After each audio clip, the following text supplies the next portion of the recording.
Welcome everyone to a presentation about mentoring in a members association. My name is Lise. I'm a mentor program manager in IDA, which is the Association for Engineers, Science and IT Professionals. And I have a background as engineer actually. I've been working in the IT industry for many years and been a mentor myself for IDA. And turned myself more and more towards the members society. I'm trained, coached, and certified Mentor Plus game program manager, and I was certified at Kirsten's place. So it's really nice to be able to present some of your material as well, Kirsten. It plays a big part in our program.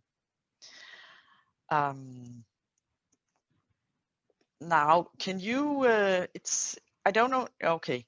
Sorry for my computer, maybe a little late. I don't know, it's maybe the bandwidth, but I will do what I can.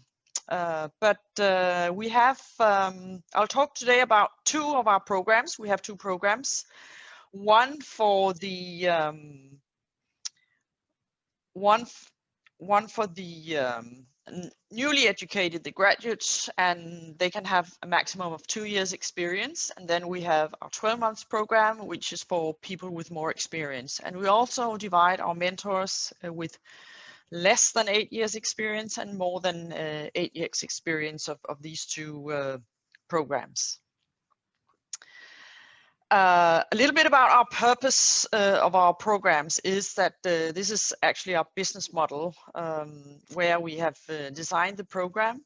What is the purpose for our members? And we attract the members and we match them, we guide, this is very roughly, and we measure towards our purpose. Did we fulfill it? And we of course learn and try to do things better. But we of course offers mutual development and personal development of mentors and mentees, and we have both structure but also a flexibility so that we can fit each and every individual. I won't go through them all, but you can see it here for yourself, and we'll send out the presentation afterwards, I assume, don't we, Kirsten? I think so, yes. A little bit about, again, our process and contents. We have developed this program initially. We have been running it since 2007, the 12 months program, and then we developed another one in 2 years ago. And then we redesigned the whole program actually together with Kirsten. We of course do a lot to attract our participants. You have to do that these days. I'll talk a bit about later on why. We do the traditional matching, which is a big element. We train them. Actually, we just finished our autumn round. We have 2 yearly rounds. Yesterday night for the mentees, and we just sent out match mails today at lunch after the training.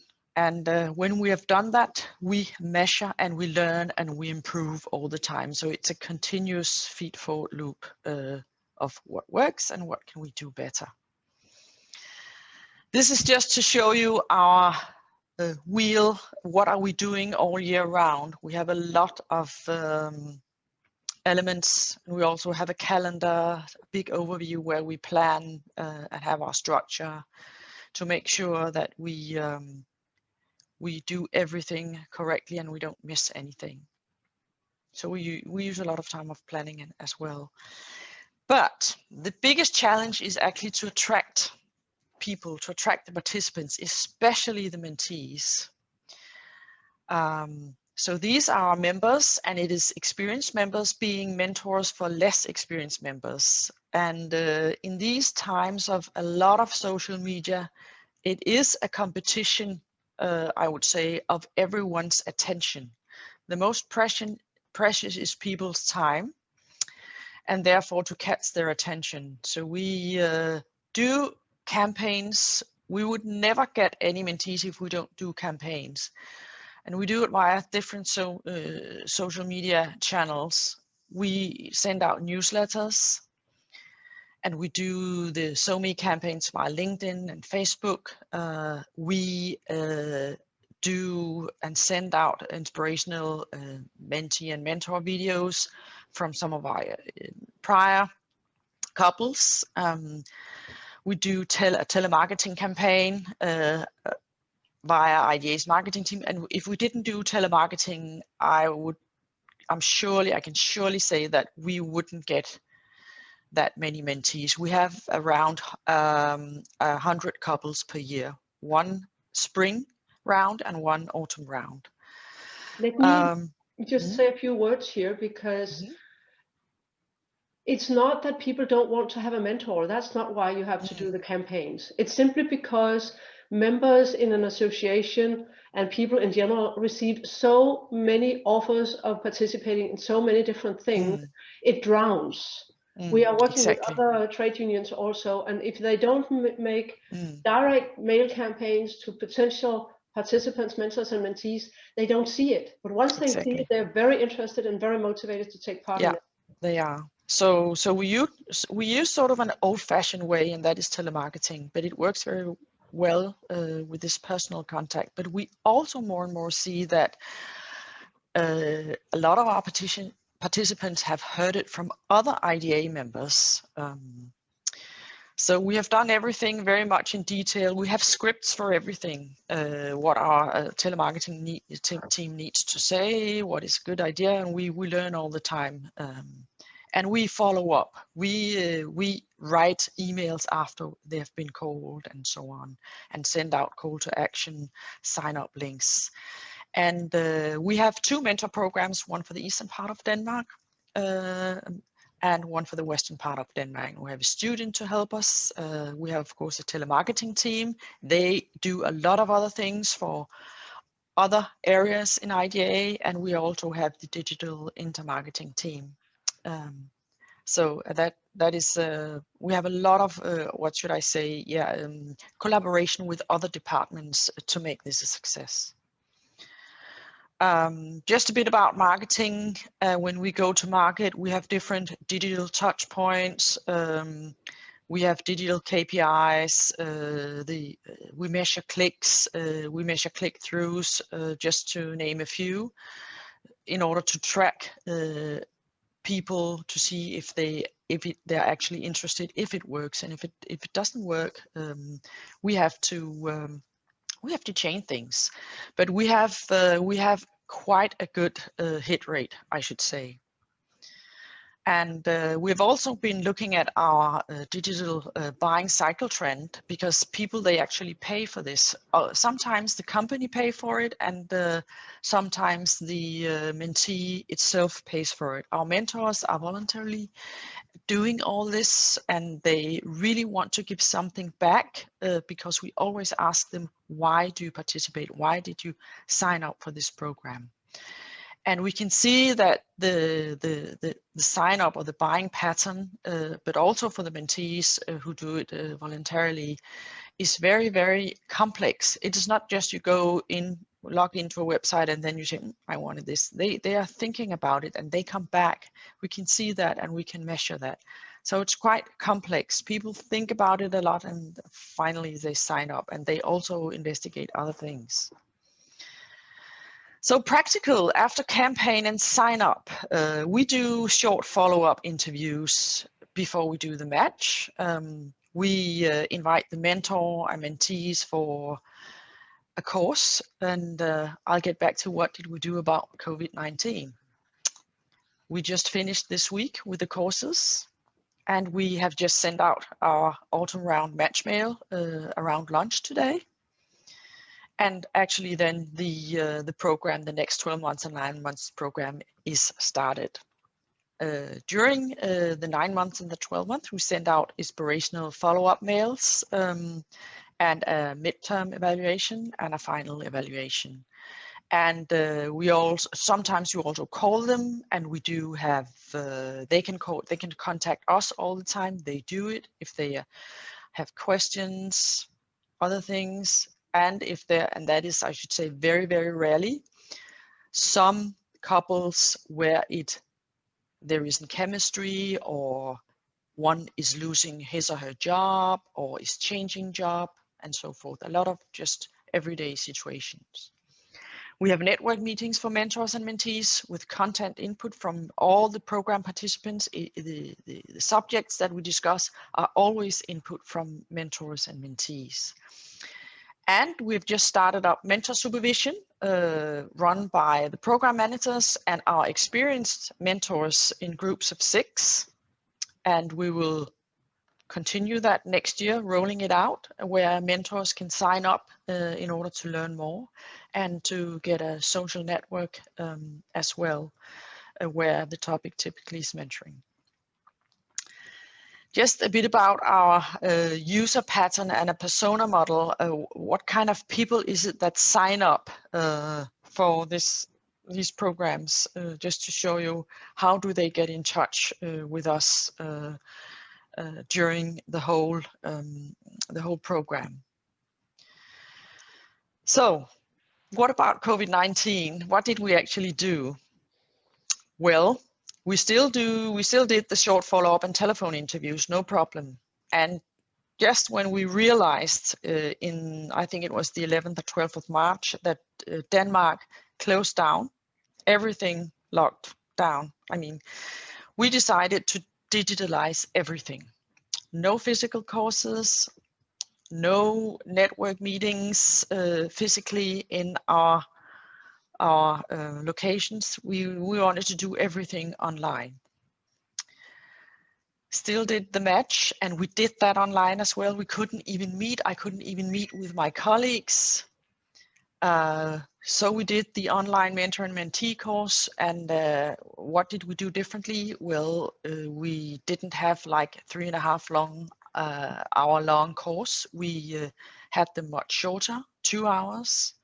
And we had breakout rooms. We used Zoom. We of course had the match mail, so everything was already digital in the start. And we encouraged people to have digital or outside. Now we were in the spring, the weather was good. Meetings with distance, and keep it dynamic as the government guidelines and law change all the time. It's just changed again here, as you probably know it has for all over Europe. Yeah. And we still send out inspirational follow-up mails, and people can of course have digital contact via the phone, via email, via Teams. They can contact us, and we are quite close to our mentors and mentees. We know what they're doing. We talk to them a lot. And we have had online network meetings for mentors and mentees as well. And the same with our mentor supervision that we just started.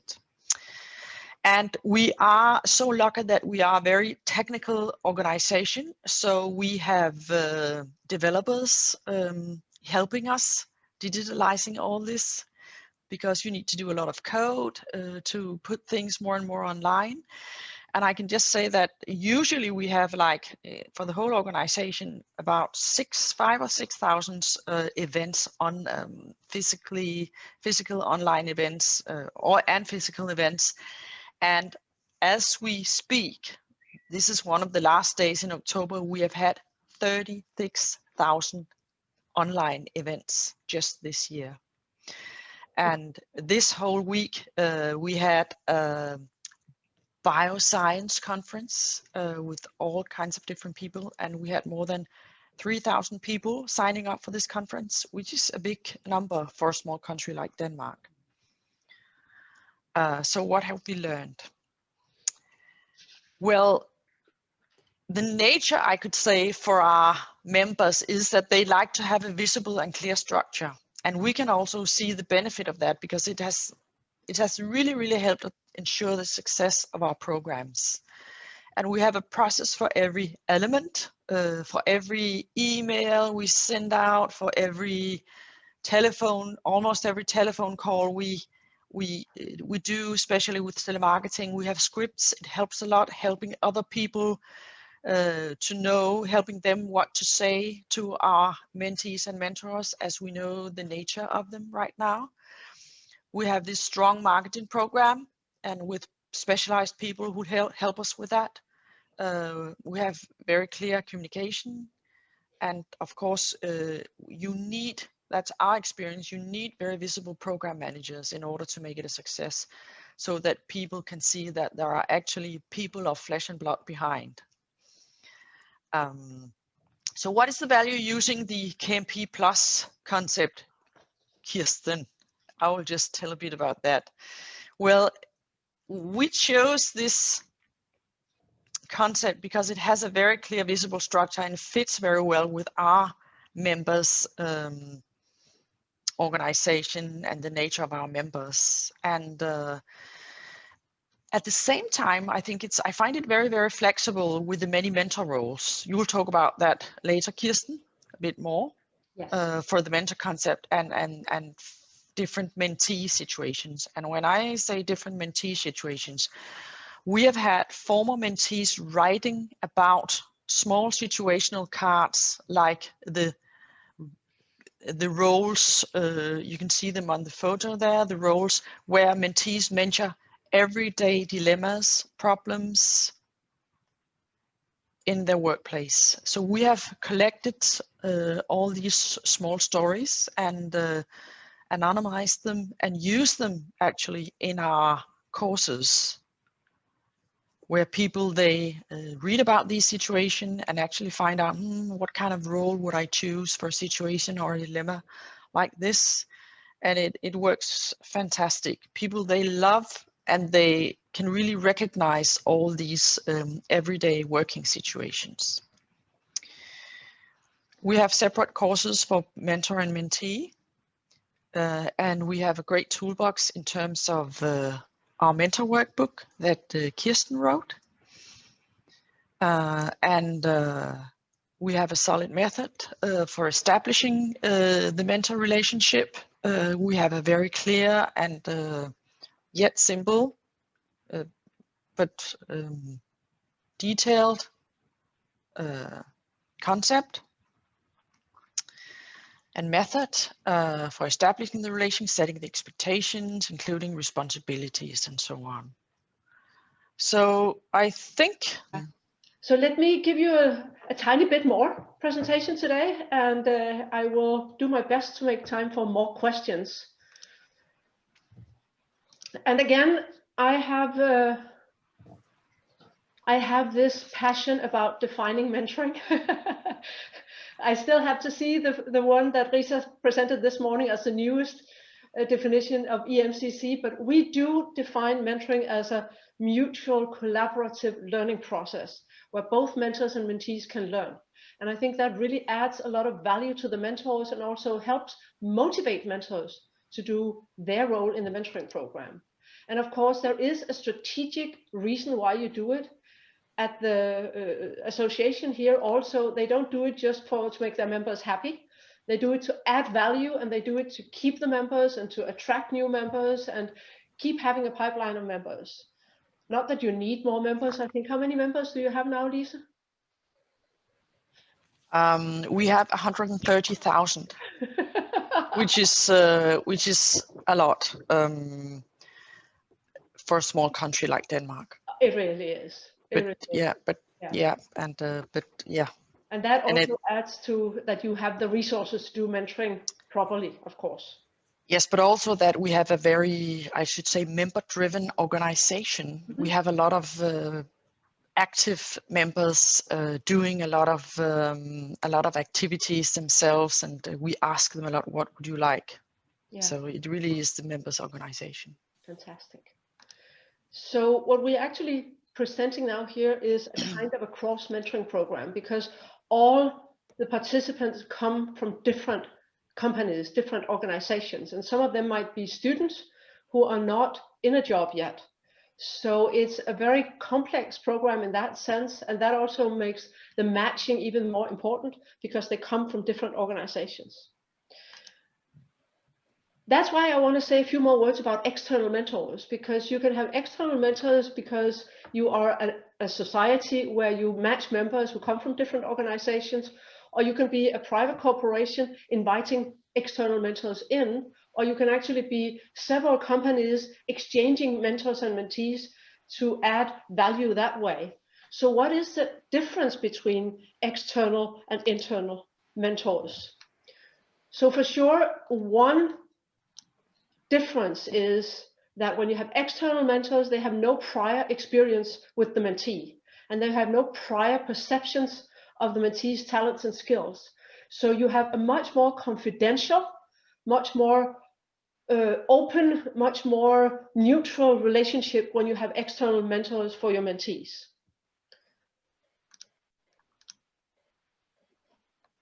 They have no second-hand knowledge of the mentees either, and no prior perceptions of what the mentee is capable of.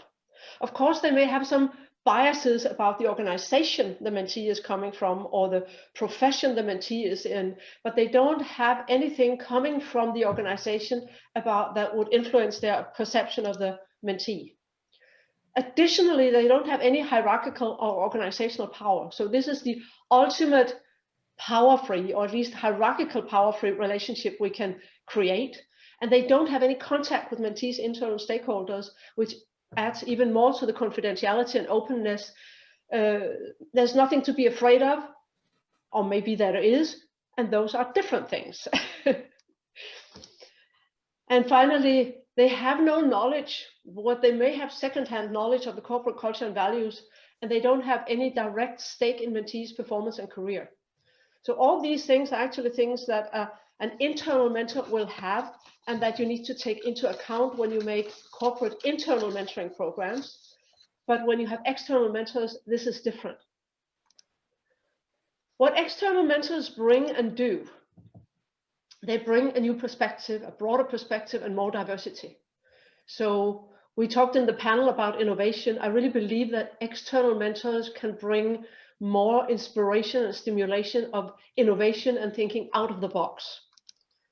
They will also somehow have a more objective opinion of what they are talking about with their mentee.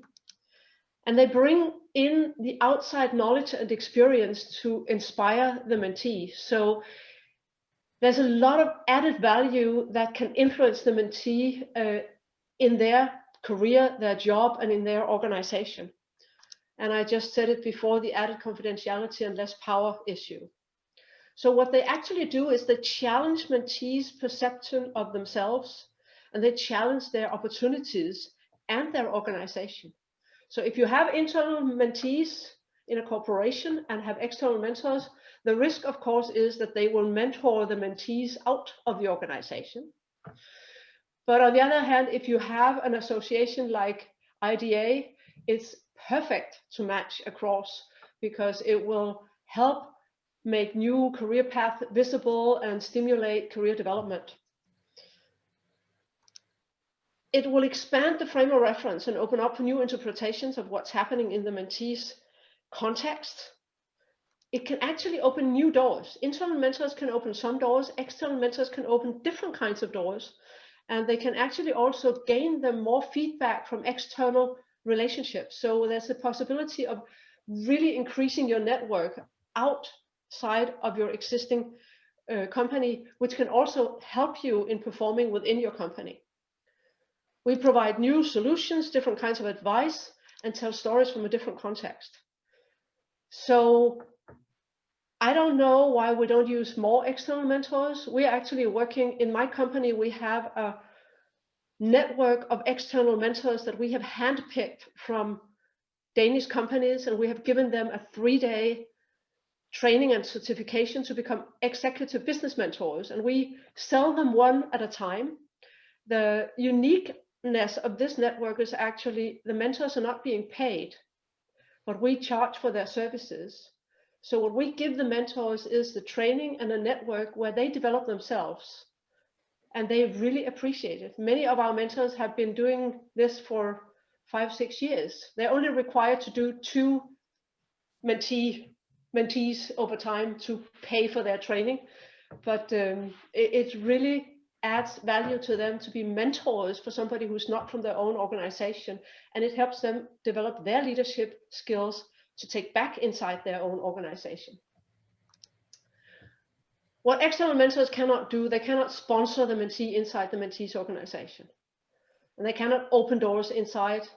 They don't have the stories from inside, and they really cannot advise on the correct thing to do inside the organization. But of course, they can give a lot of ideas for what could be the right thing to do. But the mentee needs to design this on their own.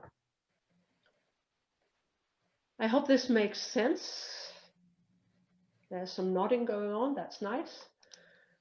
When we design mentoring programs, whether open or corporate internal, and I'd be happy to share more about this separately from today's session, we do need to look at the purpose and strategic intent.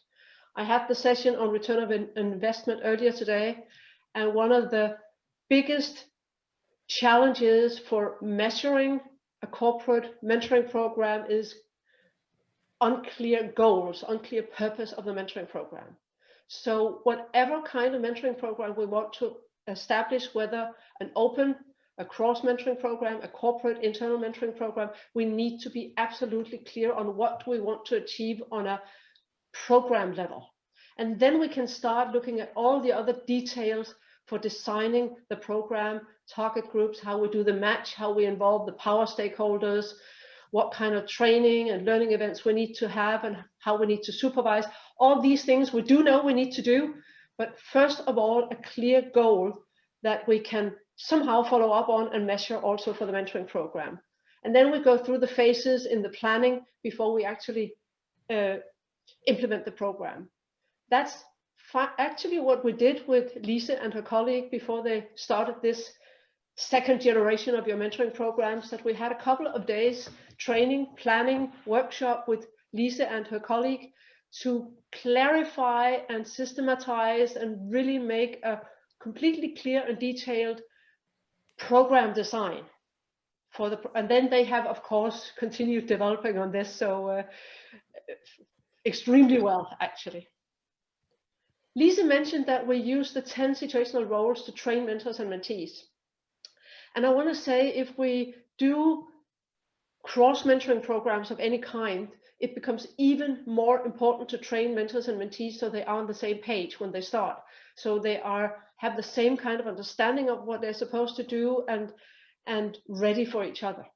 And I was just going through for my presentation today how these roles work for internal and external mentors. And I don't see any, all the roles can be used by internal and external mentors, but just in different ways with different perspective. And all the roles are valuable for mentors to help their mentees develop, and taking on the roles will also help the mentors develop their own skills as mentors and as leaders and colleagues in their own organization. So it's actually very valuable, and it's very fun and engaging to train your mentors and mentees using this concept. And we know engineers love structure, so IDA is not the most difficult organization to work with. There might be other organizations where you don't like structure, but structure and guidelines help guide the process so mentors and mentees don't have to develop the wheel themselves. And I'm just showing you some comments from mentors and mentees in another mentoring program, their feedback on the tools and structure and guidelines, and they really appreciate it. There are many providers out there who can do this. We of course believe we are doing it very well, but the main point here is provide your mentors and mentees with training, structure, guidelines, so they can concentrate on being good mentors and mentees and don't have to invent everything on their own. So in summary, there are similar benefits from internal and external mentors, but the context and the perspective is different. Perception of confidentiality and power may be very different with external versus internal. There's potentially more diversity and difference with external mentors, adding even more spice and new ideas. Whether you do an external or internal or cross-mentoring program, it all depends on what you want to achieve. And then recruiting, training, and matching definitely becomes more challenging when you're working with external mentors.